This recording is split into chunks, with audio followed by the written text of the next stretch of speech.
السلام علیکم ورحمۃ اللہ تعالی وبرکاتہ۔ دوستو آپ سب خیریت سے ہوں گے ماشاءاللہ۔ اللہ تعالیٰ آپ کو خواجہ خواجگان مالک ہندوستان عطائے رسول خواجہ غریب نواز رضی اللہ تعالیٰ عنہ کا صدقہ عطا فرمائے، آمین بجاہ سید المرسلین۔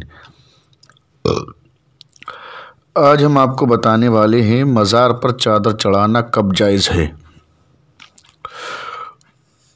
اور کب جائز نہیں ہے۔ تو ویڈیو کو لاسٹ تک ضرور سنیں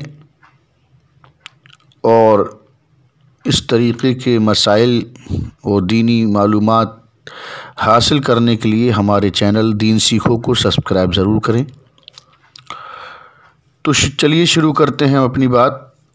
اللہ تعالیٰ کے نیک اور خاص بندے جنہیں اولیاء کرام اور بزرگان دین کہا جاتا ہے، ان کے وصال کے بعد ان کی مقدس قبروں پر چادر ڈال دینا جائز اور نیک اچھا کام ہے۔ اس چادر چڑھانے میں ایک مصلحت یہ ہے کہ اس طرح ان کی مبارک قبروں کی پہچان ہو جاتی ہے کہ یہ کسی اللہ والے کی قبر ہے۔ بے شک اور اللہ کے نیک بندوں کی عزت کرنا جس طرح ان کی دنیاوی زندگی میں ضروری ہے، ان کے وصال کے بعد بھی ان کا ادب و احترام ضروری ہے۔ اور مزارات پر چادر چڑھانا بھی ادب و احترام ہے اور دوسروں سے الگ ان کی پہچان بنانا ہے۔ جو لوگ اولیاء کرام کے مزارات پر چادر چڑھانے کو ناجائز اور گناہ کہتے ہیں وہ غلطی پر ہیں، لیکن اس سلسلے میں مسئلہ یہ ہے کہ ایک چادر جو مزار پر چڑھی ہو، جب تک وہ پرانی اور خراب نہ ہو جائے دوسری چادر نہ ڈالی جائے، مگر آج کل اکثر جگہ مزاروں پر ان کے خلاف ہو رہا ہے۔ پھٹی پرانی اور خراب تو دور کی بات ہے، میلی تک نہیں ہونے دیتے اور دوسری چادر ڈال دیتے ہیں۔ بعض جگہ تو 5 منٹ بھی چادر مزار پر نہیں رہتی، ادھر ڈالی ادھر اتر گئی۔ یہ غلط ہے اور بیکار و فضول ہے۔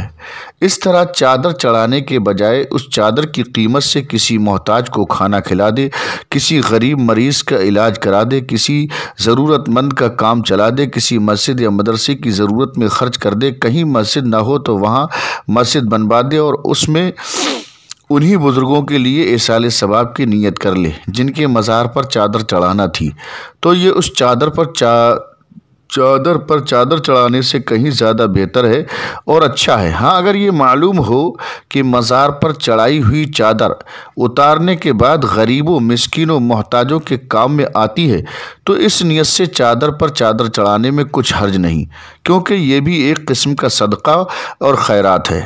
لیکن آج کل شاید ہی کوئی مزار ایسا ہوگا جس کی چادریں غریبوں اور مسکینوں کے کام میں آتی ہوں،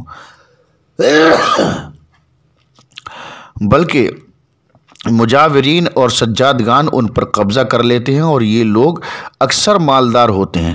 تو یہ چادریں چڑھانا مالداروں کو ہی اور مالدار بنانا ہے، مالداروں کو مالدار ہی بنانا ہے۔ خلاصہ یہ ہے کہ آج کل مزارات پر جب ایک چادر پڑی ہو تو وہاں دوسری چادر چڑھانے کے بجائے بزرگوں کے ایصال ثواب کے لیے صدقہ خیرات کرنا، غریبوں، مسکینوں اور محتاجوں کے کام چلانا اچھا ہے، اور یہی مذہب اہل سنت، علماء اہل سنت کا فتویٰ بھی ہے۔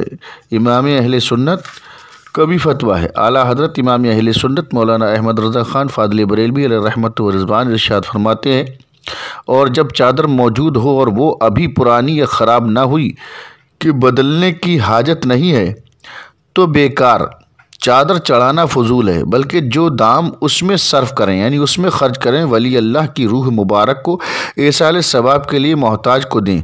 ہاں، جہاں معمول ہو کہ چڑھائی ہوئی چادر جب حاجت سے زائد ہو، خدام مساکین حاجت مند لے لیتے ہیں اور اس نیت سے ڈالیں، اس نیت سے اگر ڈالتے ہیں تو مذائقہ نہیں کہ وہ چادریں غریب، مسکین، یتیموں کے لیے تقسیم ہو جاتی ہیں، وہ لے لیتے ہیں کہ یہ بھی تصدق ہو گیا، صدقہ ہو گیا۔ بحوالہ احکام شریعت حصہ اول صفحہ نمبر 72۔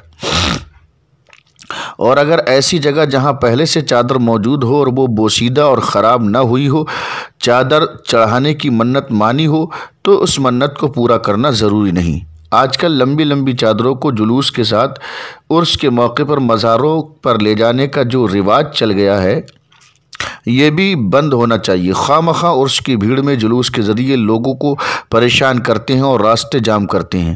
اللہ تعالی ہمیں نیکی کی توفیق عطا فرمائے اور برائیوں سے بچنے کی توفیق عطا فرمائے۔ مولا تعالی اپنے حبیب کے صدقے میں دینی مسائل سیکھنے اور دوسروں کو سکھانے کی اللہ توفیق عطا فرمائے۔ دوستو، اگر آپ کو لگتا ہے کہ ہماری معلومات میں کچھ اضافہ ہو چکا ہے اور آپ ہمارے چینل پہ نئے ہیں تو ہمارے چینل کو سبسکرائب کریں، لائک کریں، یار دوستوں میں، رشتہ داروں میں شیئر کرنا ہرگز نہ بھولیں۔ دعاؤں سے نوازتے رہیں۔ السلام علیکم ورحمۃ اللہ تعالی وبرکاتہ۔